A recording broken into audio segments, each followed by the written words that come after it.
Fazendo aqui um breve enquadramento a este webinar, como vocês sabem, a Incurso tem já desde 2021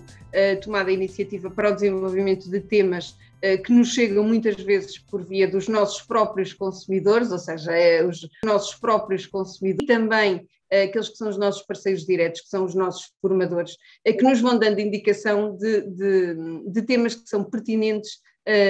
seja na área do direito privado, seja, e é onde temos estado muito enfocados, na área do direito público. E a professora Eleonora trouxe-nos este tema que, não sendo um tema exclusivo da administração pública, é um tema que é transversal a todos os setores de atividade e que tem que ver com a defesa dos consumidores. Portanto, um desafio transversal para as instituições públicas. Aquilo que se pretende é isto mesmo, as entidades públicas possam aqui neste webinar pensar no tema pelo próprio atendimento que fazem em várias áreas e pelo cuidado que há que ter quando interagimos com o público na perspectiva de cidadão-consumidores. Em termos de esqueleto desta sessão, portanto, ele passará pela defesa do consumidor, os direitos fundamentais dos consumidores, a prestação de serviço e a lei das garantias, qual é a ligação aos serviços públicos, será também abordado o tema do livro de reclamações e, no final, uma breve alusão aos meios alternativos de resolução de conflitos de consumo. A doutora Eleonora será a responsável por tudo isto e porquê? E agora permitam-me também fazer aqui um breve, só pode ser mesmo um breve apanhado daquela que vem sendo a sua entrega a este tema da defesa dos consumidores. A professora Eleonora é professora adjunta convidada do ISCAL, é doutora em Direito e é autora de vários livros relativos à defesa dos consumidores e aos direitos económicos. Tem também colaborado com diversas instituições públicas e privadas, no sentido,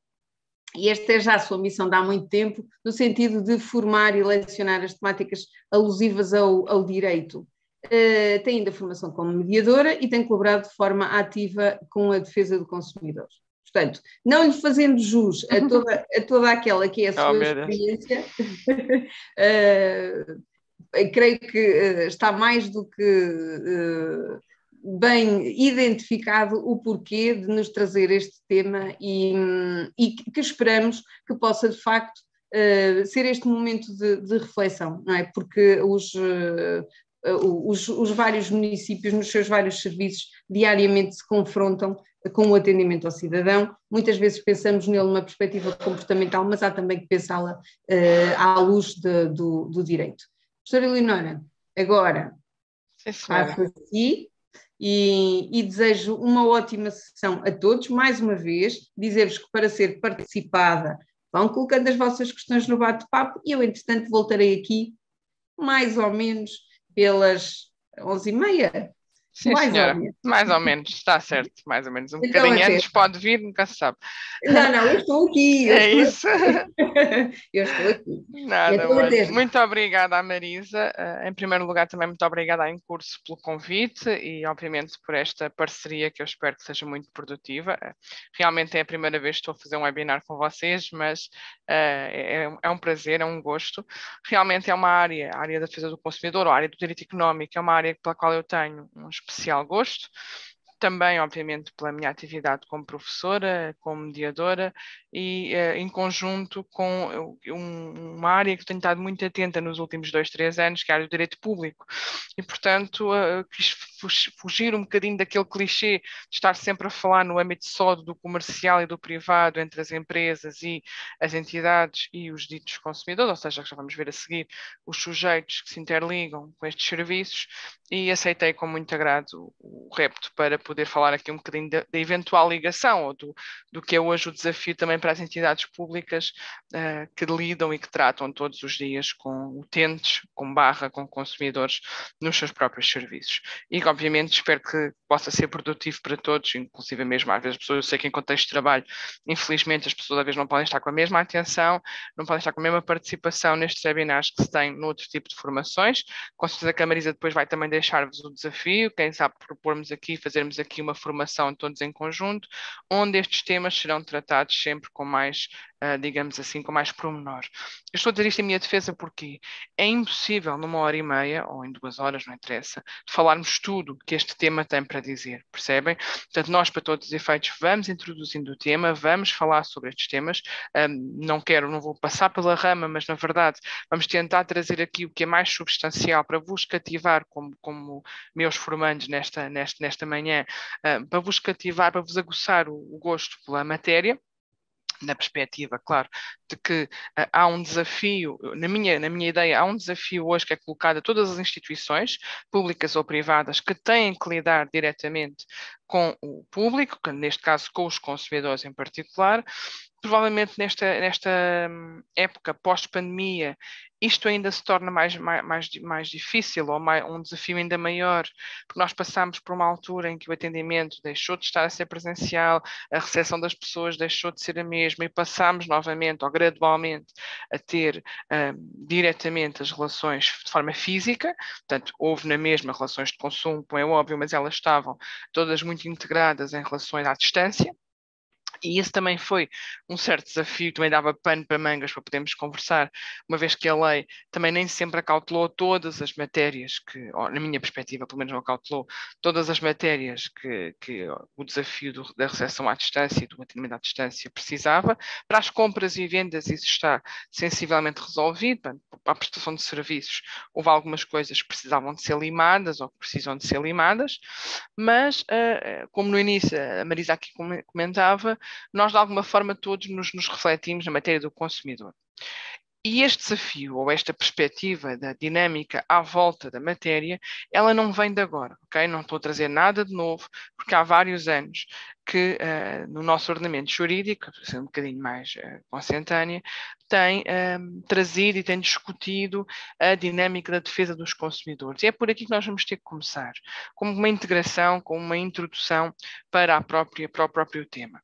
Primeiro, o tema não é só nosso, ou seja, é um tema europeu e é um tema, na verdade, internacional, a alusão ao Dia Internacional do Consumidor e às dinâmicas relativas ao próprio consumidor, nem são, na verdade, de iniciativa ou de maioria iniciativa europeia, até são de maioria iniciativa americana.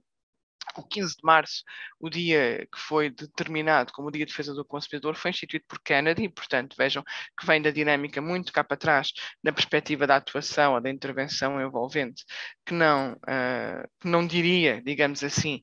que estivesse ainda na ideia, naquela altura, na ideia dos europeus, portanto, foi os americanos que tiveram esta perspectiva.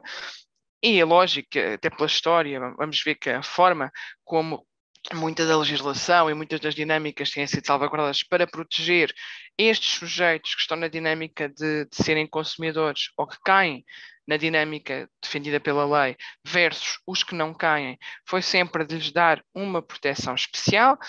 Numa altura que se pensava que estávamos a falar de uma minoria, não é uma minoria, mas na verdade o poder económico talvez seja minoritário quando comparado, como é óbvio, isso aí parece-me que é de caras, com as grandes entidades ou com as entidades perante as quais estes têm que se envolver. E aí nós habituámos-nos sempre a falar, e é isso que tipicamente se coloca, habituámos-nos sempre a falar na defesa do consumidor entre o particular, que vamos ver a seguir pela própria noção, e a empresa ou a entidade comercial com a qual esta relação se estabelece, mas para todos os efeitos, depois ao nível público, ou na dinâmica pública, também temos hoje o desafio de atender, é transversal a várias instituições, porque temos que atender, temos que lidar, temos serviços que são prestados a consumidores, com regras específicas, com direitos específicos para serem ali salvaguardados, e mais tarde, a partir dos anos 90, 96 propriamente, nós passámos a ter a delimitação também na lei do que são os serviços públicos essenciais, e estes, na sua essência, também prestados por entidades públicas, na água, na altura na eletricidade, hoje o sistema privatizado, mas foi quando surgiu a dinâmica, era um serviço público. As telecomunicações a mesma coisa, os serviços postais também estavam na dinâmica de serviço público. Hoje não quer dizer que a entidade presta tenha que ser uma entidade puramente pública, a lei colocou ali algumas limitações e depois, por causa disso, efetivamente, quando formos aqui ver a lei, terão a possibilidade de salvaguardar ou de ter presente até onde é que podem ir e em que moldes é que justifica, portanto, para todos os efeitos não conseguiria de outra maneira, mas a alternativa ou a posição que foi colocada foi sempre uma posição de alargar cada vez mais, ir buscando campos maiores de alargamento da posição desta defesa, ou seja, ao longo da dinâmica do histórico, da dinâmica no nosso ordenamento jurídico, nós começámos com uma defesa dos consumidores um pouco mais restrita e que tem vindo a ser alargada a cada ano ou a cada alteração que é feita e atualmente tem já uma perspectiva muito, muito maior do que aquela que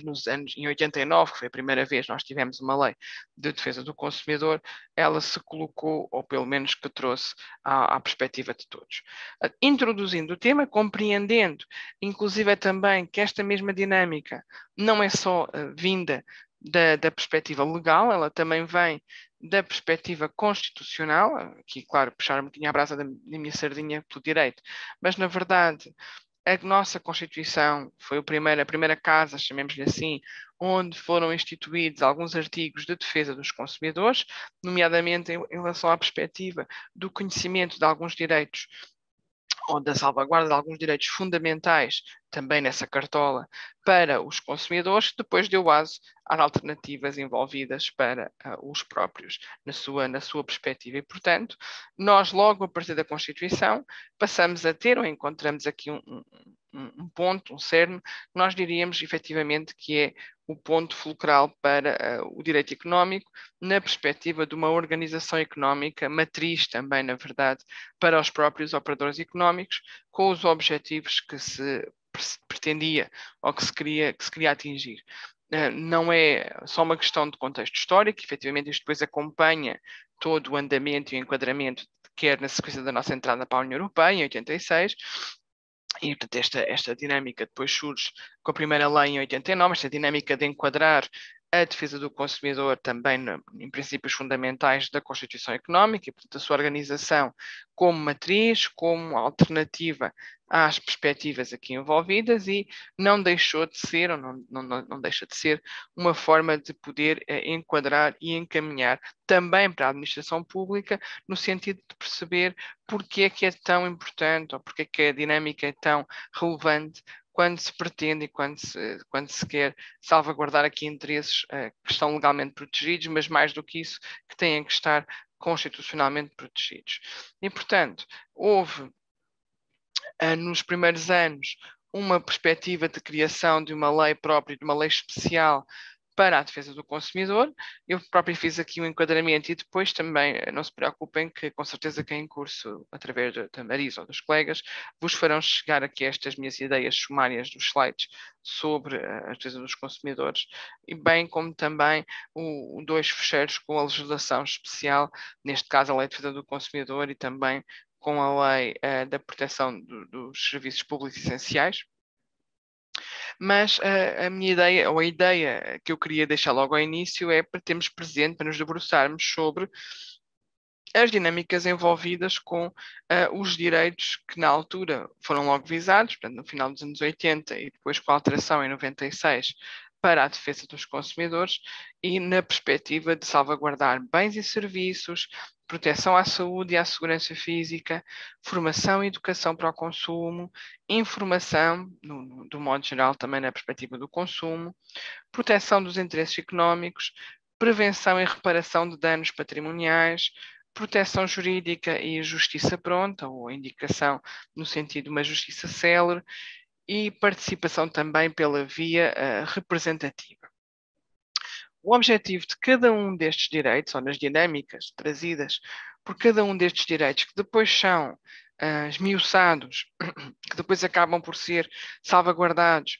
nestes diplomas, em artigos separados, digamos assim, para dar o mote de cada uma das proteções, foi trazer ao nosso ordenamento jurídico uma dinâmica especial que não ressaltava, que não ressalta, da própria Lei Geral, ou seja, do Código Civil. Portanto, vocês teriam um enquadramento, até esta altura, da proteção dos utentes das indicações relativa aos contratos e, portanto, ao direito às obrigações, às dinâmicas relativas ao direito às obrigações, à perspectiva de intervenção sobre quem é o vendedor, o comprador e a exigência quanto às dinâmicas relativas também, ou na perspectiva também, dos bens e da sua reposição, do seu devido funcionamento. Na altura e ainda hoje, para as situações que não se enquadram nesta lei especial, o artigo 921 do Código Civil, que trazia esta mesma dinâmica, com a criação de uma lei especial, e na perspectiva de balançar entre lei geral e lei especial, passou a aplicar-se esta lei especial, hoje em dia a lei 2496, também às relações de consumo, ou neste caso às dinâmicas, que já vamos ver aqui, que o legislador obriga a uma proteção especial, e sentiu-se necessidade de salvaguardar estes direitos em específico. E se olharem bem para o elenco de todos os direitos que aqui estão envolvidos, vocês vão perceber que todos eles têm uma ideia, uma perspectiva que, no conjunto, traz uma maior proteção e, portanto, traz uma maior ênfase àquilo que se espera a cada vez que tem que lidar com consumidores. Portanto, sem prejuízo de seguida, irmos depois ver a noção de consumidor, ou rever para alguns, e ter a ideia, mesmo ao nível comercial, do que é esta noção nos salvaguarda e nos traduz, é importante desde logo perceber que esta qualidade aos bens e serviços, que vai depois ter repercussão na própria garantia. Teremos aqui a oportunidade de conversar um bocadinho que seja sobre a lei das garantias. Esta proteção à informação, a relevância da informação na ótica da defesa do consumidor, e na minha perspectiva, inclusive, como mediadora de conflitos, eu diria que é tudo. Uma boa parte dos problemas que surgem, ou a grande maioria dos problemas que surgem na ótica da defesa do consumidor, acontece porque falhou a informação prestada, ou falhou a devida recepção da informação. Ou seja, não se conseguiu chegar ao consumidor, não se conseguiu prestar a dinâmica de informação de modo perceptível ou de modo que fosse compreendível para o sujeito que ela é dirigida. E é claro, eu sei que eu estou aqui a fazer um papel hoje meio monocórdico e vocês não podem interpelar da maneira como seria se estivéssemos numa conferência ou numa formação, mas como podem perceber, quem está no atendimento ao público ou quem lida diretamente com os utentes e com os consumidores é todos os dias perceptível que eu não consigo chegar da mesma maneira a uma pessoa mais jovem, uma pessoa mais idosa, uma pessoa mais letrada, uma pessoa mais simples no sentido da sua dinâmica de interpretação daquilo que lhe estou a trazer, e se o meu discurso, salvo seja o da entidade, se o discurso da entidade for demasiado complexo ou demasiado enredado em articulação de artigos, por exemplo, em apresentação de muitos pormenores, a outra parte, a maior parte das vezes no final daquilo tu vai lhe dizer, mas importa-se então de me dizer em concreto o que é que, qualquer coisa, o que é que isto quer dizer, como é que isto é feito, ou em que moldes é que isto acaba por ser realizado. E, portanto, na verdade, o que vai acontecendo é que se a informação conseguisse chegar devidamente ao sujeito a quem é dirigida, e, portanto, se nós conseguirmos, como entidades, ter uma boa dinâmica de comunicação, provavelmente conseguiríamos, ou provavelmente chegaríamos mais longe na perspectiva, ou na dinâmica de salvaguarda desta defesa. Na minha perspectiva, começaria logo por aqui um bom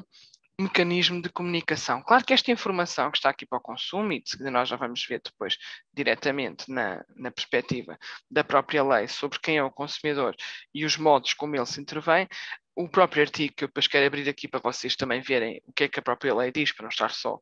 focada em termos de slides, mas o próprio artigo vai muito mais além do que esta dinâmica de uma mera comunicação. Há parâmetros, há parênteses que são aqui determinados ao nível da informação, nos próprios artigos, que a entidade que está a prestar esta relação é obrigada a cumprir. E aí, claro, vocês dizem, mas isto está muito mais pensado para a dinâmica do direito comercial, ou seja, para a dinâmica do privado, da entidade que vai vender o bem, inclusive até muito na ótica da garantia. Sim, claro, mas não só, ou seja, a visão não é só essa, e por isso daí a minha perspectiva de trazer também aqui na ótica do direito público, ou na ótica da intervenção das entidades de administração pública com os seus utentes e consumidores, também uma boa pelo menos passar uma boa indicação quanto à informação que é prestada, as cartas que são enviadas, as informações que são colocadas, mas nem trabalham com um sistema de envio de faturas de serviços prestados, constam todos os elementos de maneira a que a pessoa compreenda de forma clara e direta o direito que lhe assiste, como é que ela pode, digamos assim, salvaguardar-se, há ali alguma dinâmica de interação. Já vi aqui, temos aqui alguns colegas que trabalham em SIACs, eu tenho um especial apreço, uma especial atenção aos colegas que trabalham na defesa do consumidor nestes organismos, porque acho que o vosso papel é muito louvável, é uma forma de chegar às pessoas, do direito do consumo, chegar às pessoas que não têm muitas vezes outras alternativas, e inclusive não têm mesmo na sua zona outros meios de resolução alternativa. Já percebi que estavam ali a questionar depois para o final sobre a arbitragem, e o papel que os SIACs fazem também na informação e na divulgação dos direitos é fundamental. Claro que cada um sentirá na sua pele mais ou menos dificuldade nesse sentido, conforme o público que interage e com quem tem que lidar, mas para mim, de todo este elenco de direitos, eu tivesse que salvaguardar eu começaria logo por salvaguardar a informação. É essencial na proteção de todos os interesses dos consumidores, e depois mais à frente, quando formos mesmo ver o artigo, vocês verão, até para a dinâmica que ele traz, que este seja salvaguardado. Se este for, se calhar uma boa parte dos conflitos, se este direito à informação for bem salvaguardado, se calhar uma boa parte dos conflitos deixam de existir e deixam de estar na mesma perspectiva. Mas não querendo criar aqui uma hierarquia, na verdade, a qualidade dos bens e serviços, pensando na administração pública na ótica dos serviços, uma vez que não vendem bens, na ótica não é o comércio que está aqui na vossa esfera, mas como nós dizíamos ao início, em que todos nós nos revemos, porque todos os dias adquirimos bens e adquirimos serviços, eu costumo dizer até, acordou de manhã, ligou a luz, já está na ótica de um serviço, porque para todos os efeitos já está na perspectiva de ter um contrato de eletricidade ou um contrato de água, e a partir dali já está a consumir, e portanto já está nessa ótica, desde que acorda a funcionar todo o serviço diretamente para o consumidor, aquilo que está a prevenir, no fundo que está a querer prevenir algum tipo de conflitos. Se a qualidade do bem e do serviço não for aquela que é desejável, e depois vamos ver até pela ótica do direito das garantias, o que é isso da falta de conformidade, porque até aí a definição do que é uma falta de conformidade também não é algo claro, e portanto também não tenho uma noção, melhor, tenho uma noção, mas não tenho uma interpretação única sobre o que é, porque a própria legislação fala ao nível das garantias, a falta de conformidade é a não satisfação dos fins a que o bem se destina, isto para ser um bocadinho redundante, mas por vezes isso não é suficiente para me dar a noção efetiva, porque eu precisaria também de compreender para que determinado bem serve. Será que ele serve só para um fim? Ele tem vários fins e aí eu posso ter uma parcial falta de conformidade? Perguntas de retórica, não é? O serviço de determinada entidade é multifacetado, tenho vários tipos de serviços. Se falhar com um deles, já estou a falhar com a falta de qualidade ou com a falta de conformidade deste mesmo serviço, porque deixei de prestar, deixei de ter um dos componentes do mesmo serviço que é faturado numa fatura só. Estou-me a lembrar, por exemplo, do caso dos serviços das águas, em que eu tenho a água, mas tenho o saneamento e tenho a recolha de lixo e tenho taxas de resíduos, por exemplo. E, portanto, acabo por ter uma gestão, digamos assim, de se por motivos alheios não há durante determinado período de tempo recolha de lixo, será que a prestação deste serviço não está a ser desconforme com aquilo que eu pago em termos de faturação, que era ter o serviço X? E claro que já estou aqui a ser um bocadinho redundante para as dinâmicas do que preciso. Será que se fui solicitar ou fui requerer uma determinada situação e estou literalmente à espera mais tempo do que aquele que seria o desejável para que aquele mesmo serviço me fosse prestado, ou que aquela indicação me fosse dada, e sem prejuízo das aplicações do direito administrativo que lidam com quem lidam todos os dias, para quem está a trabalhar na administração pública, não é? Mas será que ao falhar também essa entrega, essa informação, não há também uma falta de conformidade do serviço com o fim a que se destinava, que era chegar ali e poder efetivamente ter uma qualquer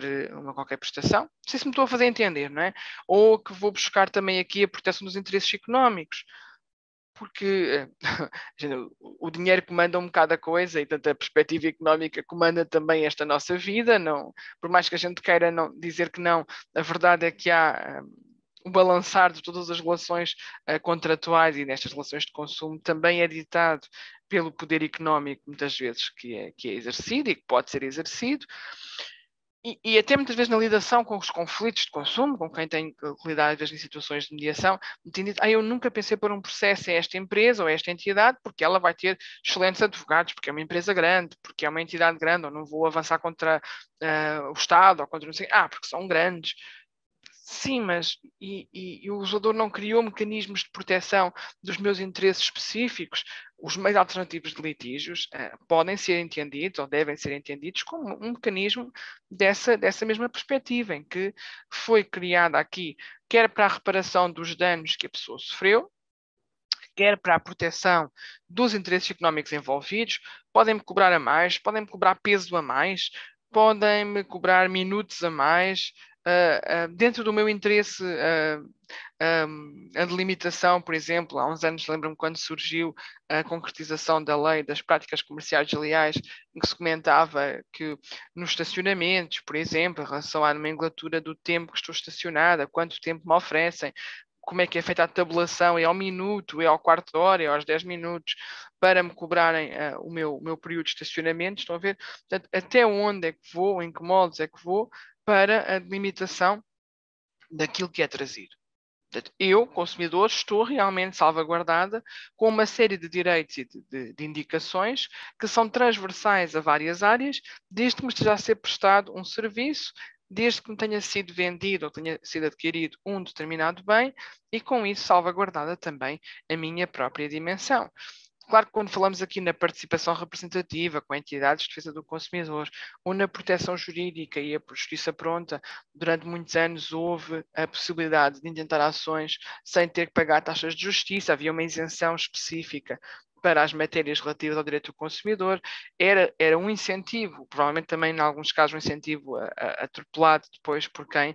por 2 cêntimos, por 3 cêntimos, queria reclamar em tribunal do mesmo valor. Não estou com isso a dizer que o valor faz o mérito da causa,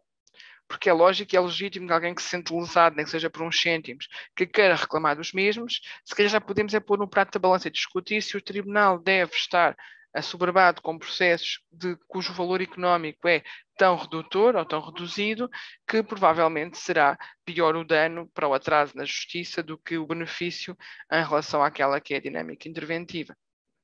E, portanto, para todos os efeitos, acabariam sempre por ter aqui, dentro da forma de participação e de salvaguarda, uma dinâmica também ela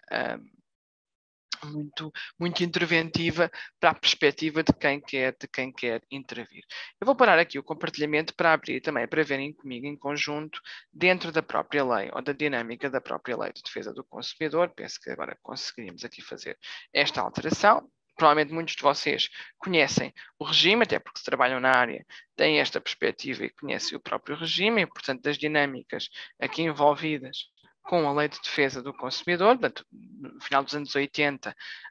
quando tinham,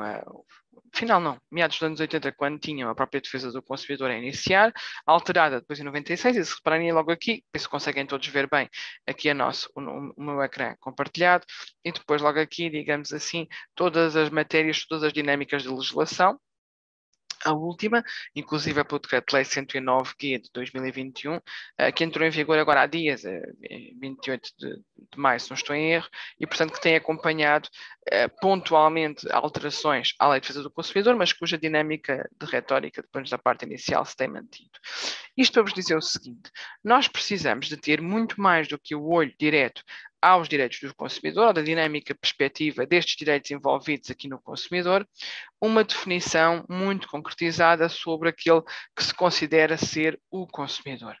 E se eu de propósito quis trazer aqui as dinâmicas, depois já vamos ver aqui em relação aos artigos que são trazidos para não estar sempre ali a salvaguardar meus slides, se eu de propósito quis trazer aqui um sublinhar de direitos envolvidos, eu também preciso de ver aqui diretamente quem é então o sujeito a quem recai ou sobre quem recai este mesmo direito e, portanto, sobre esta mesma perspectiva de saber e de conhecer quem são os consumidores. O número 1 deste artigo 2º, em relação à perspectiva de quem é consumidor e, portanto,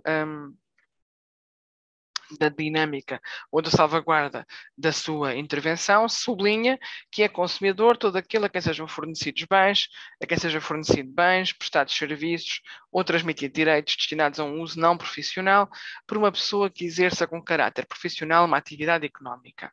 E, portanto, há uma perspectiva do lado económico, do lado comercial também, na delimitação da figura e na delimitação do conceito de quem é consumidor. Reformulando, não podemos esquecer que este conceito interage depois com todas as legislações que tenham que trabalhar em que seja visado a perspectiva do dito consumidor, porque só na Lei de Defesa do Consumidor, só na Lei 24/96 é que está a definição. Em todos os outros diplomas, imaginem que vão ver a Lei de Serviços Públicos Essenciais, imaginem que vão ler a Lei de Vendas à Distância, a vendas à distância ou equiparadas, imaginem que vão ver a Lei das Garantias, que vão ver a lei relativa à aplicação de reduções ou de simplificações dos preços e por aí em diante, a fixação de preços. Em nenhuma mais delas vocês vão encontrar a noção do consumidor. Também para compreenderem aqui a retórica. Ela apenas surge na Lei de Defesa do Consumidor, já era assim em 81, continuou assim em 96, um ou outro diploma, quando está a fazer a transposição de diretivas e quando tem um elenco de conceitos, para os colegas que presumo muitos de nós que estamos aqui, muitos de vocês não sejam juristas, mas já repararam muitos dos diplomas na fase inicial, no seu preâmbulo ou nos primeiros artigos, têm um elenco de conceitos e por vezes aí são repetidos alguns conceitos em termos de razão justifiquem a sua intervenção. A verdade é que, se não for assim, o consumidor está aqui definido na nossa lei desde 96. E a Europa, a União Europeia, através de várias diretivas, tem acompanhado, tanto ao contrário, nós também estamos acompanhado com eles, mas tem sido consentâneo um acompanhamento na definição ao manter aqui a retórica de que consumidor é alguém que adquire um bem ou um serviço para uso não profissional, portanto, destinado a um uso pessoal, ok? E do outro lado da barricada, chamemos-lhe assim, tem que estar alguém que exerça uma atividade profissional, uma atividade com caráter económico nesse sentido. Desde logo, vocês estão a afastar aqui as relações entre particulares, por exemplo, ou estão a afastar aqui as relações entre empresas, entre profissionais. Porque o legislador quis criar aqui uma retórica, uma maneira simplificada de salvaguardar sujeitos nas relações jurídicas, no ente comercial e no ente contratual, que precisam de uma proteção, para a ótica do nosso legislador, de uma proteção especial. E, portanto, de uma dinâmica de intervenção que é diferente, tem que ser diferente, daquela que seria possível se fosse a intervir diretamente pelo Código Civil. Como vos disse há pouco, o artigo 921, entre outros, já tinha desde os anos 60, 66 mais propriamente, algumas alternativas de resolução de problemas, entre aspas, ou seja, de determinação de direitos, na ótica do âmbito das obrigações e dos contratos. Portanto, isso já existia. O que aconteceu aqui foi um salvaguardar, ou o que tem acontecido aqui nos últimos anos, é um salvaguardar de perspectivas de intervenção afuniladas, digamos assim, perspectivando apenas aqueles que merecem uma atenção especial porque usam sim para fins pessoais ou para uma dinâmica pessoal a aquisição de um determinado bem ou serviço e, com isso, a sua própria prestação ali envolvida. E, portanto, há aqui, depois, claro, se eu tivesse tempo para estarmos aqui com mais pormenor a verificarmos todos os dados, isto estaria, como dizer, muito pano para mangas, mas para todos os efeitos, na verdade, esta é a tónica de participação ou do conhecimento de participação e, desde logo aqui, os sujeitos vão ter uma envolvência, vão ter uma perspectiva que vocês também, se têm que lidar com o lado pessoal dos sujeitos que são envolvidos, ou seja, se têm que lidar com consumidores e se estão numa atividade profissional, ainda que no caso da administração pública, reparem aqui, deixem-me ver que isto aqui passou, porque eu não queria. Se tem uma atividade da administração pública que precisa de lidar diretamente com a intervenção dos utentes e dos consumidores que têm aqui, reparem que aqui, inclusive, também diz, eu vou olhar aqui ao artigo 2º, eu acho que vocês conseguem ver se eu sublinhar assim, que é mais fácil também para perceberem. Considera-se também incluídos no âmbito desta lei, portanto, ou seja, no âmbito da projeção e desta proteção que é envolvida, bens, serviços e direitos fornecidos, prestados ou transmitidos por organismos da administração pública, pessoas coletivas públicas, empresas de capitais públicos, tidos pelo Estado, autónomas, autarquias locais, empresas concessionárias de serviços públicos. Mais à frente, eu vou voltar a esta dinâmica, quando entramos na perspectiva dos serviços públicos essenciais, mas desde logo é aqui no número 2 do artigo 2º que vocês têm o mote para perceber também, quando eu digo que é um desafio transversal à administração pública, à defesa do consumidor, é que não podemos de todo afastar a inclusão que o próprio legislador dá para os bens, serviços e direitos que são fornecidos pelos organismos públicos aos respectivos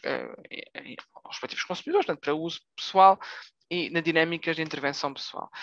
Vamos depois mais à frente perceber que há um outro conceito, que é o conceito do utente para os serviços públicos, que não é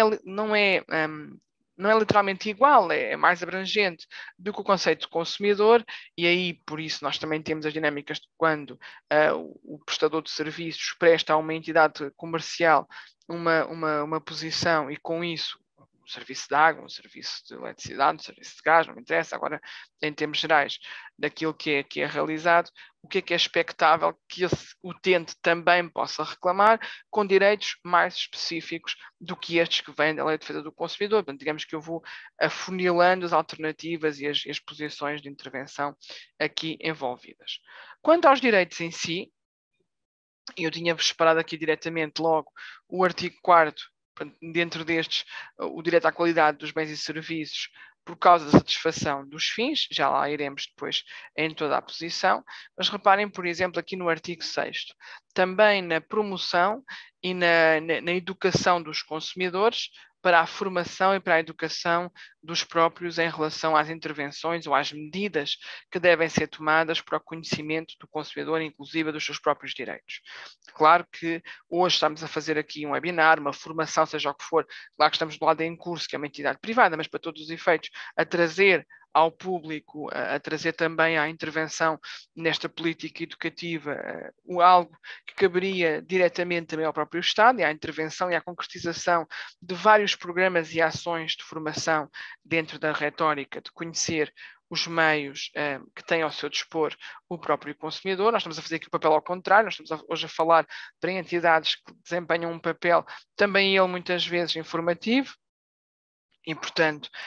o que acontece, acabaremos por ter situações, e há bocado quando falava aqui dos colegas que atendem nos próprios SIACs, certeza que se pudéssemos conversar me iriam dizer também o mesmo. Muitas das vezes nós estamos a fazer um papel formativo, estou-me a pôr também nesse papel, de que estamos a conversar com a pessoa, estamos a dizer os direitos que ela tem, os modos em que ela pode atuar, funcionar, como é que ela vai fazer uma reclamação, em que modos é que ela vai apresentar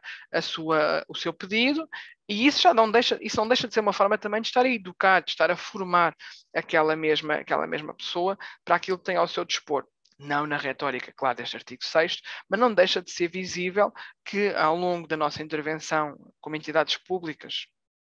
e na perspectiva da defesa do consumidor, muito ainda se pode fazer, como é óbvio, mas está desde logo previsto na própria Lei de Defesa do Consumidor, que seria transversal às entidades públicas e ao Estado, e uma política educativa que se esperaria cada vez mais integrativa das dinâmicas envolvidas por estas áreas, como diz aqui depois, defesa do consumidor acaba por ser também na perspectiva do conhecimento do que é envolvido, daí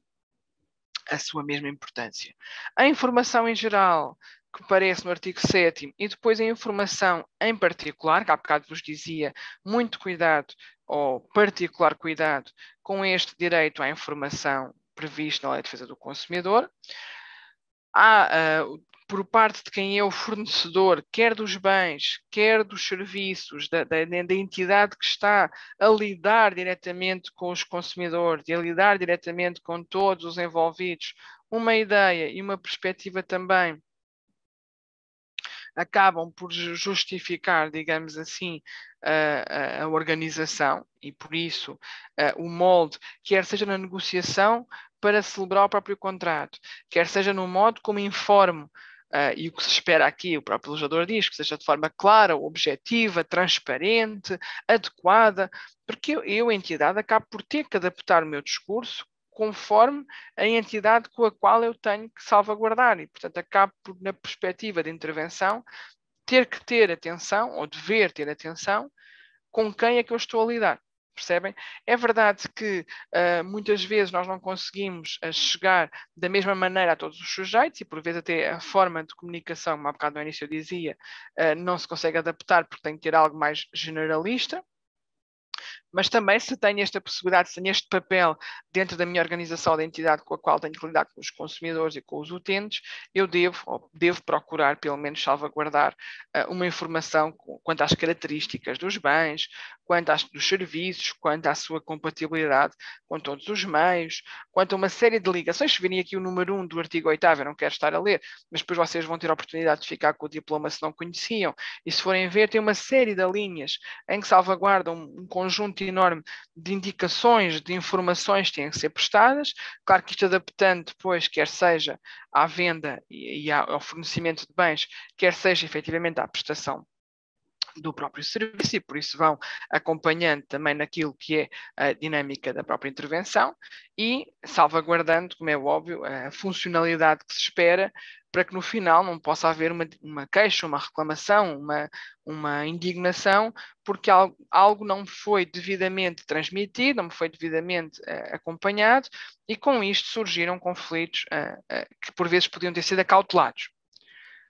Denotem, há bocado eu reparei que alguém queria colocar alguma questão, mas não é, nestes webinars o sistema não permite, mas a colega que queria colocar alguma coisa, por favor, esteja à vontade para escrever no bate-papo, como a Marisa disse no início, que depois no final eu poderei responder sem problema nenhum. Ora, é certo que nós estamos hoje a ver isto numa perspectiva de intervenção e de integração, um desafio à administração pública, mas como nós nos sentimos todos consumidores, com certeza todos já nos sentimos também visados em situações de compra e venda, mais na compra e venda inclusive, em que percebemos claramente que a informação que me era prestada não era suficiente. Ou aquilo que me disseram não era conclusivo para eu poder perceber que afinal tinha que pagar isto mais isto, havia encargos suplementares, ou tinha esta posição e tinha outra, e com esta pagava X, com esta pagava Y,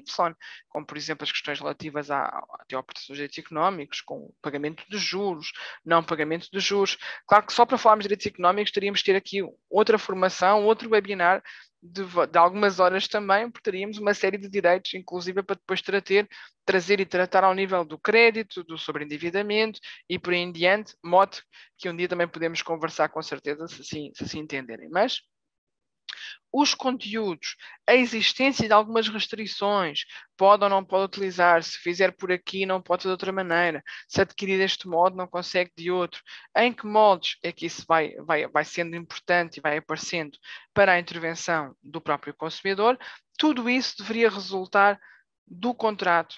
do documento que for entregue para a celebração daquela relação jurídica com o consumidor. Claro que eu, como jurista, diria, na verdade, eu até defendo que isto devia de ser com todos os clientes,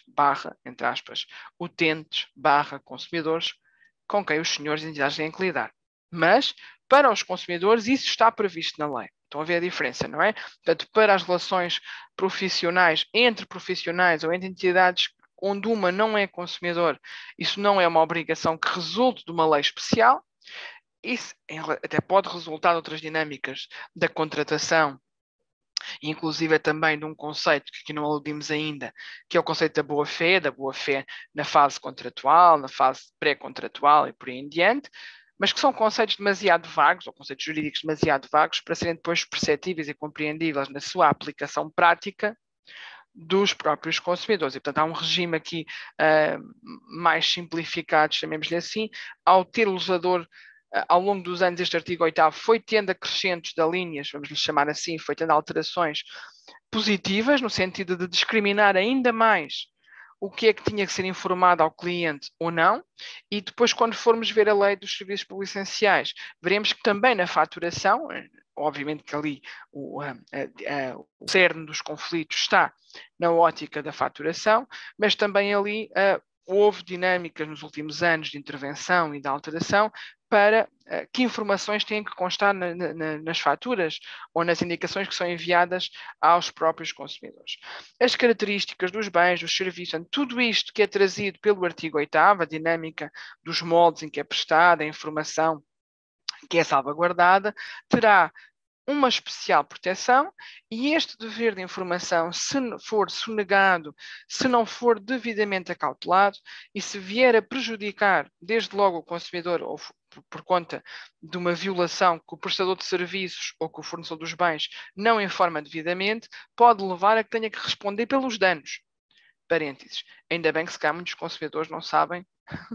ainda bem não, mas ainda bem que se calhar muitos consumidores não sabem que poderiam estar a poder colocar ações e dinâmicas de intervenção para reclamação de danos por faltas de informação ou por violações de deveres de informação, porque se calhar os nossos tribunais ou os nossos meios arbitrais estavam muito mais cheios ainda do que têm. Mas, ao longo do tempo, isto tem vindo a ser mais divulgado, mais chamado a atenção, e se eu me estou a pôr na ótica de vocês, como prestadores de serviços, devem acautelar ter este tipo de conflitos. E, portanto, se prestam um serviço, tendem e devem e realmente procurem responder e informar de forma mais adequada, mais clara possível esse utente, esse consumidor, essa entidade com a qual, esse consumidor, sim, como a entidade com a qual estão a prestar este serviço, para que mais tarde, se houver uma situação de algum prejuízo, algum dano, e que se viesse colocar em causa a informação que foi prestada, não terem que responder, obviamente, por esses mesmos danos. Ainda na minha viagem pela Lei de Defesa do Consumidor, e sem prejuízo, vamos voltar depois aos nossos slides, mas para vocês verem em loco, às vezes acho que é mais fácil nesse sentido, eu também quis salvaguardar aqui o direito à proteção dos interesses económicos. Portanto, separei, digamos assim, três direitos essenciais: o da qualidade de bens e serviços, o da informação e o da proteção dos interesses económicos. Este artigo 9, que tutela e que revela uma especial proteção para as matérias que lidam com a área económica e, portanto, com os intervenientes que têm nestas relações de consumo que estar e que se salvaguardar na formação e na vigência dos contratos, devem usar de lealdade e da boa-fé. Aqui a boa-fé no artigo 9 já aparecer de uma forma mais veemente, e há uma perspectiva de salvaguardar a prevenção, inclusive, de alguns abusos que, por vezes, o fornecedor dos bens ou o prestador de serviços poderiam ser levados a realizar. Lembra-se que ao início eu disse que a dinâmica da perspectiva da defesa do consumidor é salvaguardar aquele que pode ter uma relação minoritária ou que tem um poder diminuído em termos de intervenção para a sua mesma retórica. Pois bem, se calhar no interesse e na salvaguarda económica vê-se muito esta diferença. Mas é um grande grupo económico, eu sou apenas o Eleonora Cardoso, sou apenas uma pessoa em quantas que vai ter direito a fazer alguma coisa. Não vou fazer nada, não vou reclamar ou não vou reagir quanto a algo que eu vejo que está a ser um abuso proeminente na posição. Pergunta de retórica, vou-vos dizer que sim, que deve reclamar. Hoje em dia é vedado uma série de atuações e no fundo, de projeções para aquilo que era anteriormente, eventualmente um limbo ou um vazio legal na incidência e na forma como as entidades económicas interagiam, interviam. Hoje está muito favorável à iniciativa dos consumidores, a tutela e a salvaguarda do equilíbrio, nós chamamos aqui do chamado equilíbrio, das relações jurídicas. Nós, em administrativo, falamos muito de uma tutela jurisdicional efetiva, com certeza que já ouviram falar do próprio CPTA que surge, e quem trabalha com estas dinâmicas de direito público tem isso de certeza muito presente. Pois aqui também há uma tutela efetiva de uma série de proteção de interesses, em especial na área do económico, deliberada a causar e a trazer um equilíbrio, um aproximar, digamos assim, da própria hierarquia quanto às dinâmicas de intervenção que se esperam para os mesmos consumidores. E, portanto, também, apesar, entre aspas, quanto e contra a entidade administrativa, porque a mesma deverá ou terá a partir daqui que ter um cuidado especial para a intervenção daqueles que está a salvaguardar e dos moldes como está a salvaguardar. E, portanto,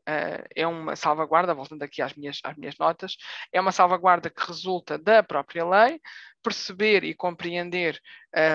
a garantia, a qualidade, a informação e os interesses económicos num todo de salvaguarda e de interesse do próprio consumidor. Acompanhando este raciocínio, esperando que esteja a ser produtivo para vocês neste acompanhamento,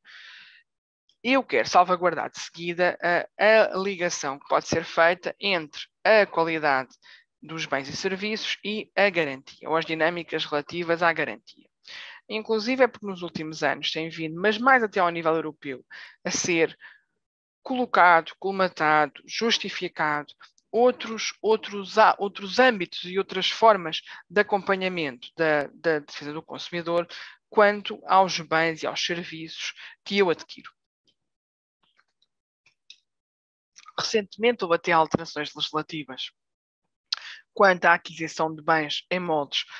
quer à distância, quer em moldes em plataformas informáticas e digitais, também sozinho é um tema que precisa de estudo e que daria asa para conversarmos há algum tempo, mas não na ótica, na perspectiva da administração pública,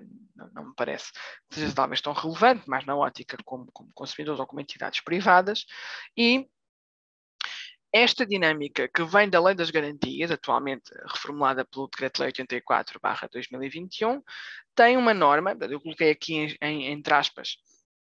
retirada dessa Lei das Garantias, a indicação de que os bens e serviços devem ser aptos a satisfazer os fins a que se destinam e a produzir os efeitos que lhes atribuem, segundo as normas legalmente estabelecidas, ou na falta delas, às legítimas expectativas do consumidor.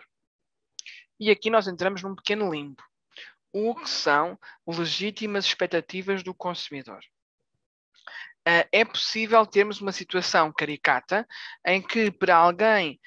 um determinado bem está plenamente a satisfazer o seu fim, mas para outra pessoa que o adquiriu com outro intuito, o bem deixasse ou não produzisse o mesmo fim. Eu aqui vou para salvaguardar duas pequeninas histórias do meu início de carreira, já tenho mais ou menos 20 anos destas histórias, em que me salvaguardaram, pelo menos me deixaram muito alerta quanto aos temas. No início do aparecimento dos telemóveis por touch, eu tive um caso, ou acompanhei um caso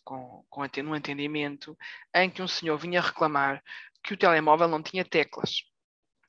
E claro que eu no início, como também era um pequeno maçarica e tal, estava no início, eu pensei que os meus colegas estavam a brincar comigo. Como é que alguém estava a vir reclamar de um telemóvel que não tinha teclas? E o senhor dizia, doutora, mas veja, está aqui o telemóvel, isto tem este ecrã, mas onde é que estão as teclas? Eu quero um telemóvel com teclas. Os meus filhos deram-me isto, eu não sei como clicar, não sei como ligar, não sei como fazer nada com isto. Como é que é possível? O senhor, claro, completamente desfasado da realidade, espero que estejam a rir de mim e a rir da dinâmica da história. Já tinha ido à loja, claro que sentia-se tinha sido gozado, porque eles tinham dito, meu senhor, isto é um sistema diferente, isto é um touch, o senhor tem que clicar aqui no botão e tal, depois vai com o dedo ou com uma caneta, na altura não é com a caneta, e terá que usufruir, utilizar. Claro que o sistema dos telemóveis em touch veio vindo a ser aperfeiçoado nos últimos anos, como é óbvio, no início, realmente foi muito no início, e não era assim ainda mal tão divulgado, os filhos quiseram fazer um agrado, mas acabaram por criar mais problemas. E o senhor dizia, isto não serve para o que eu quero, que é ligar, que é fazer telefonemas, que é isto.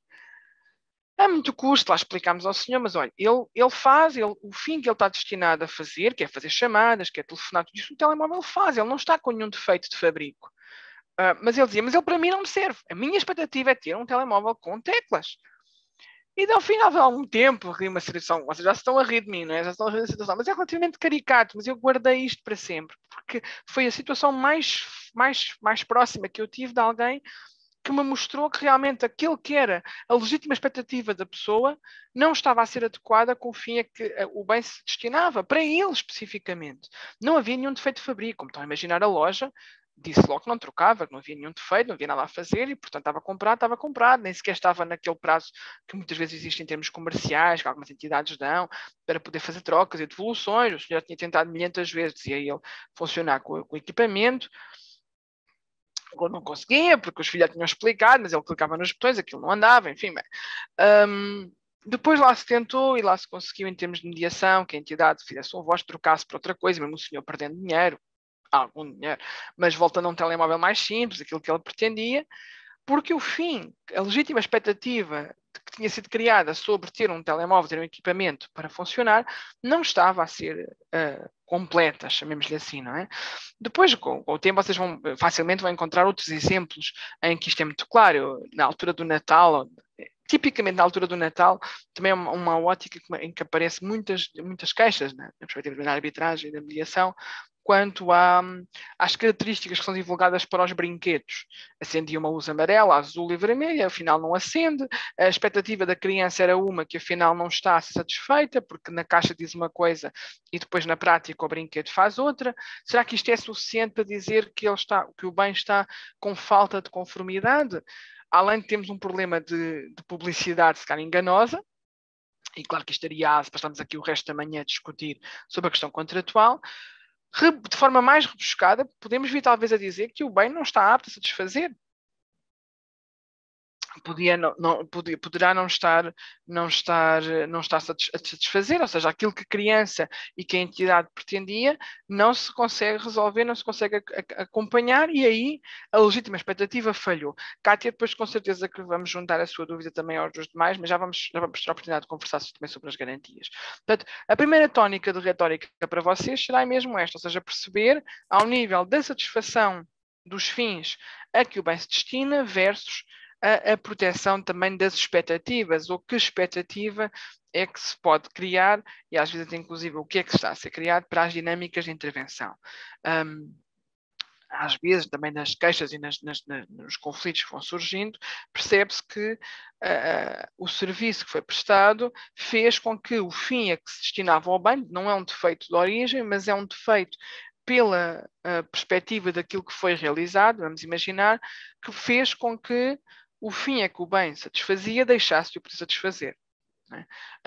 Também uma história mais caricata, eu disse que tinha duas, não é? Uma mais caricata, uma situação de alguém que se dirigiu a uma lavandaria com uma gabardine para prestar o serviço de limpeza, e na verdade quando foi buscar o bem, a gabardine estava tão tesa, tão dura, que ficava de pé.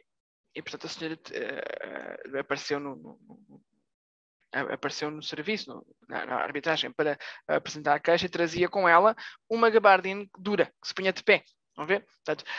e isto para dizer que a lavandaria dizia que não havia falta de conformidade do serviço, que a gabardine tinha sido lavada. Pois tinha. De tal forma foi lavada que ficou com a expectativa e o fim a que ela se destinava, que era ser vestida, deixou de poder ser realizado. Claro que é uma história mais caricata, não se entendia muito bem porque é que estavam a criar um problema numa situação que era visível, que o produto, que o objeto, neste caso que a gabardine, não poderia ser mais vestida, porque é que estavam a criar aqui um conflito maior do que o próprio conflito que estava, porque, vamos lá ver, eu acho que ninguém erra por acaso, ninguém faz isso de propósito, de um modo geral não faria isso de propósito, e portanto para todos os efeitos há uma salvaguarda em relação às garantias e aos produtos e às suas faltas de conformidade, e se uma entidade prestou um serviço ou forneceu um bem que não está em condições e há claramente a violação dos direitos do consumidor quanto à qualidade daquilo que está a ser prestado, eu diria que vale mais assumir logo diretamente o que aconteceu, passar às alternativas que a própria lei lhe dá e resolver o problema do que estar a criar um conflito ainda maior. Mas pronto, esta da gabardine também, ao longo do tempo, também me ficou gravada na memória, porque é algo que não se vê todos os dias, de tal forma estava estragado o produto. Tiveram que pagar a gabardine, Cátia, isso posso responder já. Tiveram que pagar a gabardine e na altura a senhora pediu uma pequena compensação pelo que tinha acontecido e na verdade ela até ofereceu depois aos serviços durante um tempo e ainda esteve lá a gabardine para nós nos rirmos da situação. Pronto, depois acabou por ir fora, mas era lógico de caras que havia um defeito no serviço. As entidades que tinham tentado apresentar a defesa de que não era deles, mas teria sido o tecido, teria sido da posição. Mas a verdade é que ela entrou para a lavandaria bem e o serviço que foi prestado deixou o produto naquele estado. E, portanto, naquela prestação de serviços, alguma coisa foi deficiente. Claro que indo buscar a dinâmica, não sendo técnica, não posso dizer a 100% que não haja também nas componentes alguma posição de culpa, não é bem o termo, mas que pudesse ser contribuído para isso. Mas, em princípio, todas as normas de lavagem, aliás, a senhora já tinha lavado noutros locais a dita gabardine, e não tinha acontecido isso. Não era a primeira vez, portanto, foi isso que afastou as dinâmicas de trazer aqui o produtor à explicação. Mas pronto, são situações que vale o que vale para as dinâmicas e para as expectativas que são aqui criadas. E, obviamente, que se, isto já pensando em vocês, também como eventuais prestadores de serviços, e há bocado se vos dizia, atenção à informação, como é que dão a informação, deve ser de forma clara, adequada, adaptada às próprias dinâmicas de intervenção que se espera, também aqui se prestarem, obviamente, que esta informação e esta expectativa que é criada dentro de um padrão, porque como dizia, nós tentamos criar uma ótica de comunicação com quem lidamos e com quem trabalhamos, imaginando que lido com o consumidor, e eu tento criar um padrão médio dessa mesma comunicação, aquilo que nós chamamos em direito o consumidor médio, ou que algumas diretivas da União Europeia vão colocando a retórica do consumidor médio. No entanto, às vezes, para algumas situações, não é fácil criar este padrão, não é? Porque quem é este consumidor médio? É uma pessoa informada? É uma pessoa de meia idade? É uma pessoa que tem uma expectativa mais jovem, mais idosa? É porque também estas dinâmicas de expectativas que são criadas são diferentes quanto ao público que eu me estou, conforme o público a que eu me estou a dirigir. E eu nem estou aqui a falar-vos de publicidade enganosa, porque isso seria outro problema ou outra dinâmica que teríamos que conversar, que ainda que se cruze, como é óbvio, com a defesa do consumidor, e para quem trabalha nestas áreas sabe, que às vezes é uma linha muito tenue a que separa as duas intervenções, ainda que se cruze, não é ou não traz a mesma dinâmica de intervenção. E, portanto, o cuidado para quem presta serviços e para quem vende os bens na sua própria intervenção. E por isso esta informação é importantíssima para a dinâmica das garantias ou para a dinâmica da salvaguarda da proteção do direito às garantias em relação aos produtos. Esta lei das garantias teve recentemente alterações. Há hoje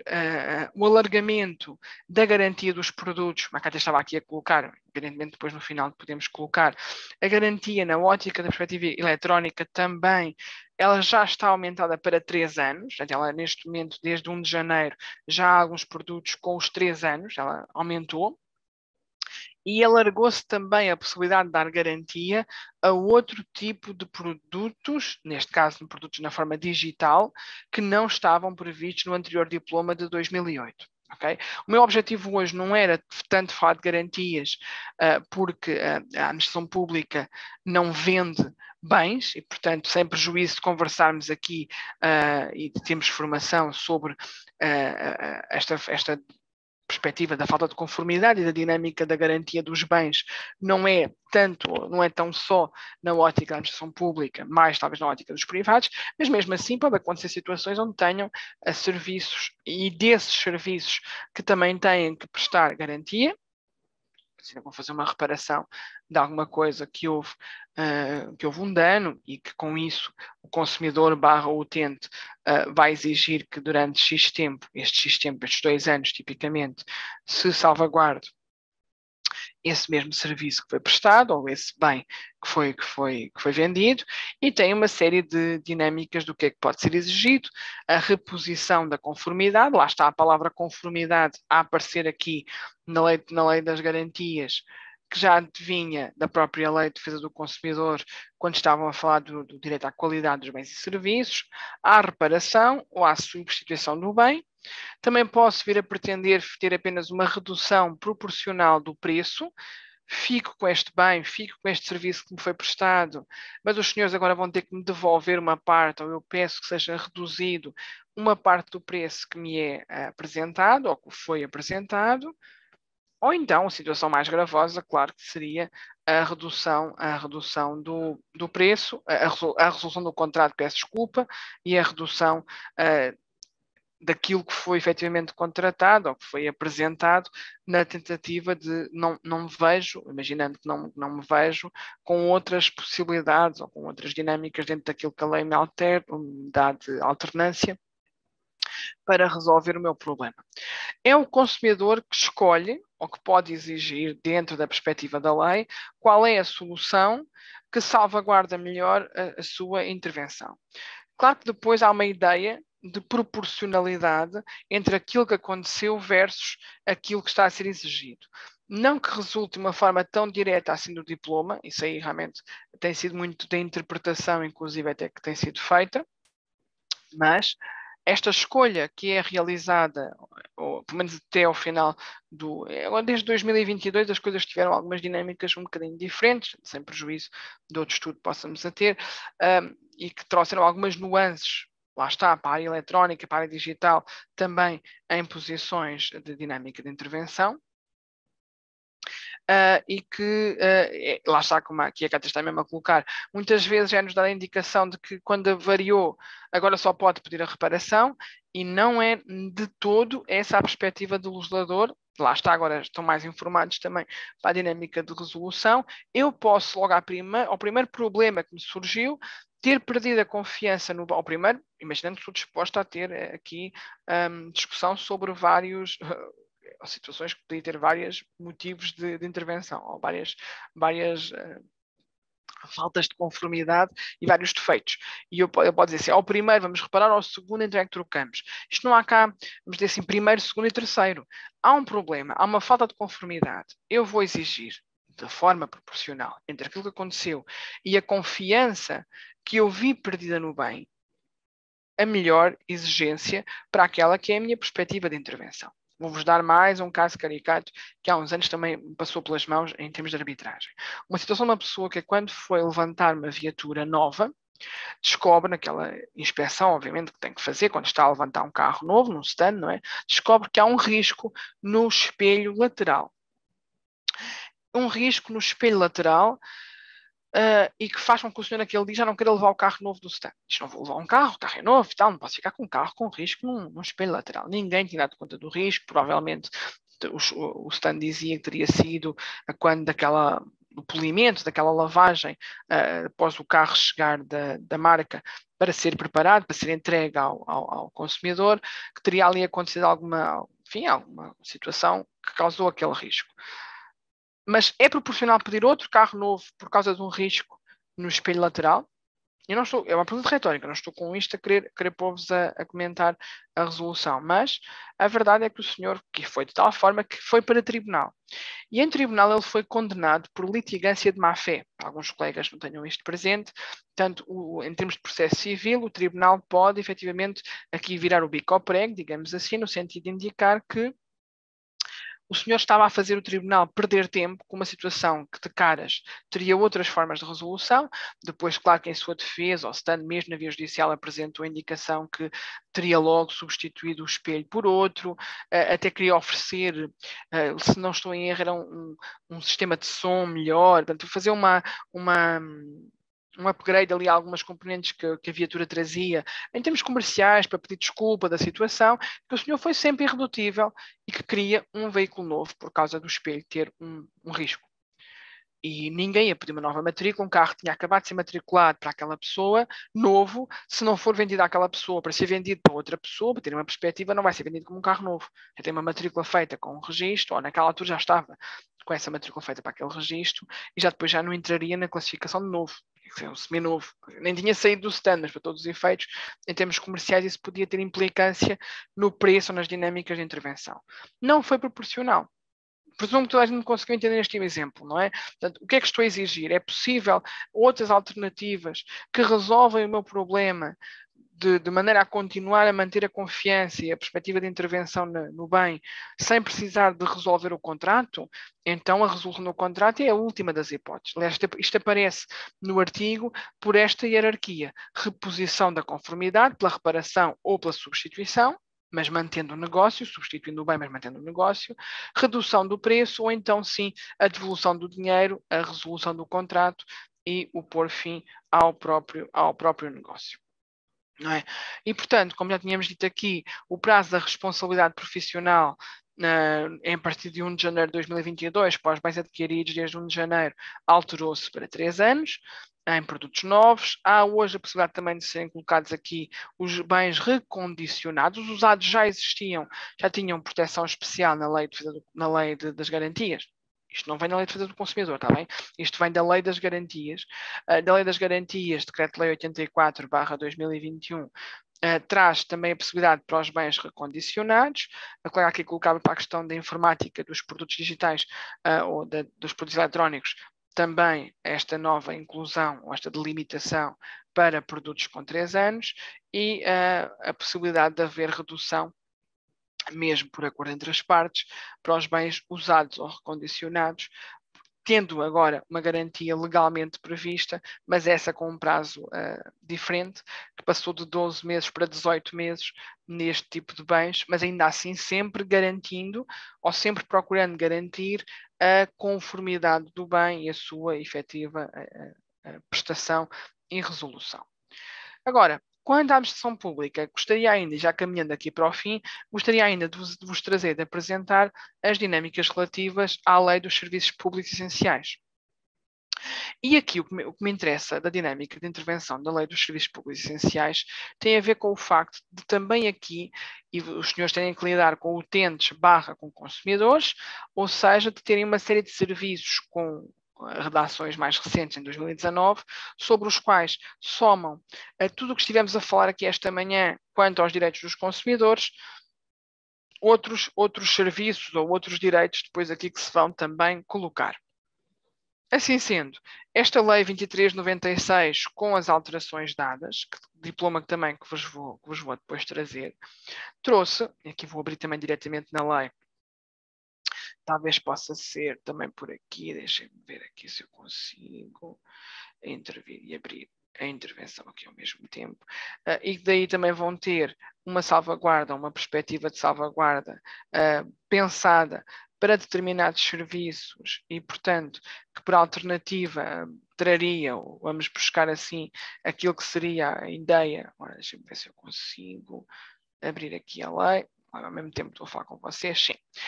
Esta Lei dos Serviços Públicos Essenciais, que trazia aqui um âmbito de intervenção neste artigo 1º para vários serviços, vocês conseguem ver com certeza se eu sublinhar aqui, e com as alterações dadas em 2019, vocês têm aqui serviços de água, de eletricidade, de gás, de comunicações eletrónicas, serviços postais, recolha e tratamento de águas residuais, gestão de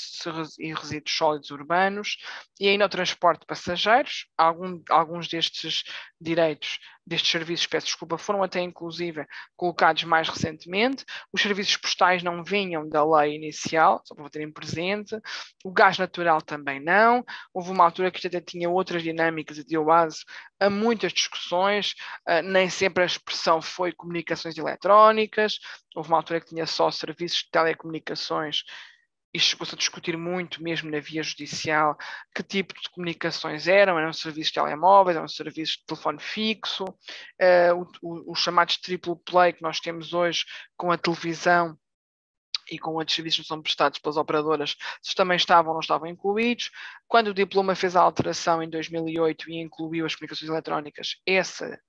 retórica caiu, e mais recentemente incluiu também o transporte de passageiros, nomeadamente também em relação aos serviços, por exemplo, de transporte público, inclusive que a própria administração pública muitas vezes tem que prestar ou presta aos seus utentes. Há aqui, ao nível da noção do utente, reparem aqui que diz pessoa singular ou coletiva a quem o prestador do serviço obriga a prestá-lo. O que é aqui diferente para o consumidor? É a inclusão aqui da dinâmica de poder ser também uma pessoa coletiva. Para as relações de consumo que estivemos a ver anteriormente, isso não era possível. Portanto, nós só podíamos ter uma relação de consumo quando temos uma pessoa particular, uma pessoa singular, dentro da retórica de intervenção e, portanto, não na tónica, digamos assim, do interventivo. Ao nível da relação contratual, não pode ser entre duas pessoas coletivas, recordo, não é? Entre uma pessoa particular ou para uso pessoal e entidade profissional. Aqui nos serviços públicos essenciais, água, luz, gás, telefones, serviços postais e por aí em diante, poderemos ter uma pessoa coletiva a intervir e aí passamos para o conceito de utente, muito aproximado, como tinha dito, da dinâmica da administração pública com os seus intervenientes, mas não vamos lhe chamar clientes, estes utentes, estes consumidores com quem têm que lidar. Acrescentando, há também aqui uma série de direitos que têm que ser salvaguardados. Há bocado estivemos a ver, em especial, o direito à qualidade dos serviços, à informação e o direito à proteção de interesses económicos. Aqui nós poderíamos separar para já, entre os princípios gerais ou o dever de participação, a possibilidade das organizações também serem consultadas quando houver o enquadramento destes serviços públicos, portanto não é aqui o caso. Há um princípio geral de boa-fé quanto à conformidade da perspectiva e da intervenção que decorrem da própria natureza pública que estes serviços têm que ter, e, portanto, aqui a boa-fé, de uma forma talvez mais veemente, a aparecer como conceito do que aparecia diretamente na Lei de Defesa do Consumidor. Se recordam, ela aparecia mais na ótica da proteção dos direitos económicos, dos interesses económicos. Claro que, em modos gerais, na contratação está sempre visada, mas para todos os efeitos, mais na ótica da proteção económica. E aqui, no princípio geral da prestação destes serviços, já a natureza pública do serviço obriga a que o prestador, neste caso, pensando na administração pública, atue sempre em precedência com a boa-fé e com a conformidade que se espera da contratação que o utente está, obviamente, com a expectativa de que vai acontecer e com aquilo que se pretende proteger. Por outro lado, o dever de informação, aqui, repare que aqui não aparece como direito à informação, aparece como dever de informação, em que o prestador de serviço deve, também de forma clara e conveniente, a expressão ali na Lei de Defesa do Consumidor aparecia como clara e adequada, aqui clara e conveniente, deve prestar informar e prestar todos os dados, todas as condições em que este serviço vai ser fornecido, informar de forma clara, atempada, eficaz, ainda que pudéssemos pôr vários pontos de interrogação sobre o que é uma informação eficaz, mas em relação aos utentes, quanto àquilo que está a ser prestado, seja nas tarifas, seja nas apresentações dos dados que são trazidos, uma informação mais clara ou mais completa sobre os próprios serviços. Enfim, eu aqui já sinto que até posso estar a ser meio redundante e perdoem-me por isso, também já estou a terminar, mas de todo modo que o objetivo tem sido sempre o mesmo. O desafio que é lançado às entidades que têm que lidar com os consumidores e os utentes é cada vez mais este de uma informação ou de uma dinâmica de tradução mais clara, mais conveniente, mais adaptada, mais aproximada também daquela que é depois também a expectativa que esta pessoa vai criando sobre os próprios serviços. E daqui que os próprios prestadores, no dever de informação, apresenta e acrescenta aqui o número 3 também para os serviços de comunicações eletrónicas, para não é o vosso caso, mas em relação às tarifas que são apresentadas, e do modo geral todos somos clientes de serviços de comunicações eletrónicas, e muitas vezes todos nós sentimos alguma certa imposição ou violação de algumas dinâmicas que nem sempre são aquelas que gostaríamos, mas pelo menos que faz acompanhar, ou que o legislador tenta fazer acompanhar com a apresentação. Estes são os dois princípios ou deveres mais gerais, o de informação e, por outro lado, o seguimento da boa-fé. Há depois aqui alguns artigos que, sem prejuízo de verem com mais calma, ou se eventualmente vierem a fazer connosco alguma formação mais específica neste tema, estudando o que é que pode acontecer em situações de suspensão de serviços públicos, direitos que os consumidores ou que os utentes têm a quitar, a pagar parcialmente as suas faturas, o que são os consumos mínimos e a faturação, o que é que ela tem que conter no âmbito daquilo que é apresentado e porque dali, e para todos os efeitos, na perspectiva dos conflitos, o que vai surgir mais tarde, ou de limitação que pode surgir mais tarde, vai ser também muito na ótica de o que é que eu vou reclamar? Porque eu tenho alguns meios alternativos para apresentar, eu tenho uma série de serviços para a dinâmica de intervenção eu vou ter, as pessoas também para todos os efeitos vão usar e vão muitas vezes considerar usar o livro de reclamações ou os meios de reclamações para fazerem valer ou para fazerem chegar a sua indignação, os motes com que pretendem fazer-se valer. Eu sou daquelas que acho que nem sempre talvez o consumidor tenha razão, uma velha frase que se dizia que o consumidor tem sempre razão, talvez nem sempre ele tenha razão, mas muitas vezes ele foi induzido pela entidade que está a prestar o serviço ou que está a vender o bem a informações que não foram completas, que foram erradas, que o induziram a expectativas indevidamente criadas, e que com isso, como é óbvio, para todos os efeitos, no procedimento que se espera, quer seja da administração pública, quer seja das entidades privadas, para uma determinada realização, a ideia, a perspectiva seria a de minimizar os conflitos e às vezes acaba por não se minimizar e ainda se está a criar mais conflito porque se está a trazer mais dados e, portanto, o uso e o recurso a meios de reclamação quer seja o livro de reclamações, ou que sejam as cartas ou os e-mails, enfim, depois vai envolver uma forma escrita, pelo menos, para nos fazerem chegar a sua perspectiva, e nós estamos na ótica da defesa, vamos perceber, demos informação certa, o bem estava em conformidade, o serviço foi prestado em conformidade, isto tem alguma essência daquilo que foi apresentado, ok, vamos verificar e aí nada a fazer. Se não foi, então tenho uma série de direitos salvaguardados aos utentes, aos consumidores, nomeadamente em relação aos avisos, às informações, volto a repetir-me, à qualidade, ao detalhe que tinha que ser apresentado, aos moldes em que a condição era trazida, e se isso não aconteceu assim, ou se pelo menos eu não consegui, a entidade, que essa informação fosse trazida e reconhecida nesse sentido,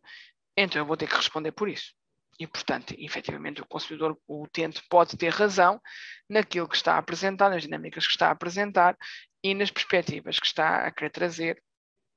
e que esteja a querer discutir, vamos dizer assim. E o recurso, depois dali, que vai surgir eventualmente uma mediação, seja para os julgados de paz, seja para os centros de arbitragem, eu continuo a achar que realmente para os pequenos litígios, para o pequeno conflito, a arbitragem pode ser muito eficaz. Também, às vezes, alguém já tinha colocado aqui, vamos conversar a seguir, podia ser a dinâmica se é realmente sempre eficaz. Nem sempre. Também o nosso ordenamento jurídico não tem ainda meios de resolução alternativa que possam em todos os conselhos ter uma resposta igual. Nós temos um Centro Nacional de Arbitragem, eu acho que funciona de uma forma exemplar, mas muitas vezes não lhes chegam ou não lhes vão chegando ainda todas as situações que são apresentadas, e não havendo algumas dinâmicas de intervenção em alguns conselhos, nem julgados de paz, e em algumas áreas não havendo sequer centros de arbitragem, então na verdade isto faz com que muitos dos consumidores, muitos dos utentes sintam, também não têm alternativas e acabem por muitas vezes não reclamar. Portanto, é pena também em alguns casos, porque obviamente se a pessoa tem o direito e se tem a perspectiva de intervenção para aquilo que foi trazido, ela deveria e deve ter ao seu meio e ao seu dispor todas as possibilidades de intervenção. E claro que as entidades é que vão dar a resposta adequada, a expectativa que se tem, o que se espera, vão dar a resposta adequada àquilo que é trazido e que é colocado, não é? Muito bem, para as minhas considerações finais, realmente o que me importa hoje sublinhar deste desafio que me foi pedido para vos trazer é que guardem ou que tenham presente as dinâmicas de intervenção dos serviços onde estejam com aqueles com quem tenham que se dirigir, consumidores ou utentes, numa ótica de dar a conhecer e ter a perspectiva dos direitos que são envolvidos, sem prejuízo de quererem poder depois aprofundar estes temas e que podemos estudar em conjunto mais pormenores destes temas. Era a minha ideia trazer-vos um elenco mais aberto, mais generalista sobre aquilo que a nossa lei prevê para consumidores e utentes em relação a bens e serviços a que têm ao seu dispor.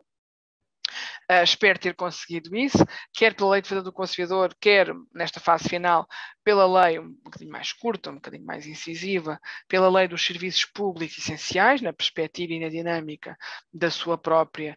intervenção e dos serviços sobre os quais muitos de vocês têm que trabalhar e têm que dinamizar, e depois conhecendo a partir daqui, tentando acautelar também os conflitos, as dinâmicas de intervenção, sendo de forma mais clara, mais adequada, trazido também os elementos ao dispor na contratação que fazem, na boa-fé com que devem proceder e elaborar as suas dinâmicas de intervenção,